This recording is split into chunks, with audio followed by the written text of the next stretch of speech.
চট্টগ্রামে আইনজীবী সাইফুল ইসলাম আলিফকে হত্যার প্রতিবাদ ও বিচারের দাবিতে লক্ষ্মীপুরে বিক্ষোভ মিছিল করেছেন আইনজীবীরা। বুধবার ২৭ নভেম্বর দুপুরে লক্ষ্মীপুর আইনজীবী সমিতির ব্যানারে জেলা জজ কোর্টের প্রাঙ্গণে এ বিক্ষোভ মিছিল অনুষ্ঠিত হয়। মিছিলটি আদালত প্রাঙ্গণ প্রদক্ষিণ করে চিফ জুডিশিয়াল ম্যাজিস্ট্রেট কোর্টের সামনে সংক্ষিপ্ত সমাবেশ হয়। এ সময় বক্তারা বলেন, আমরা মনে করি হিন্দু যারা আছেন তারা আমাদের ভাই, বন্ধু, আত্মার আত্মীয়। তাই আমরা তাদের বিভিন্ন ধর্মীয় অনুষ্ঠানে পাহারার ব্যবস্থা করি।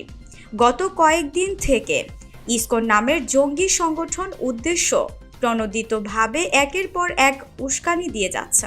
আমাদের দাবি ইসকনকে নিষিদ্ধ করতে হবে এবং আদালত প্রাঙ্গণে আইনজীবীদের নিরাপত্তার ব্যবস্থা করতে হবে।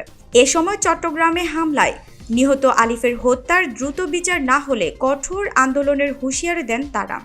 বিক্ষোভ সমাবেশে লক্ষ্মীপুর আইনজীবী সমিতির সাধারণ সম্পাদক অ্যাডভোকেট রহমত উল্লাহ বিপ্লব, অ্যাডভোকেট হাসিবুর রহমান, অ্যাডভোকেট নজির আহমেদ, অ্যাডভোকেট মিরন মণ্ডল সহ অনেকে উপস্থিত ছিলেন।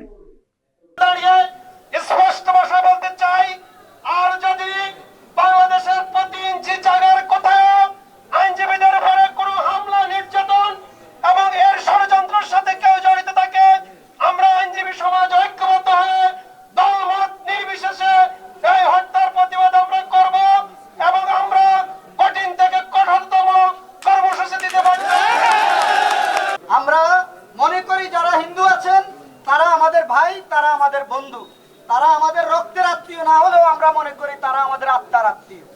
যার কারণে বিগত সময়ে দুর্গাপূজা সহ সকল তাদের ধর্মীয় অনুষ্ঠানে আমরা পাহারার ব্যবস্থা করেছি, নিশ্চিত নিরাপত্তার ব্যবস্থা করেছি।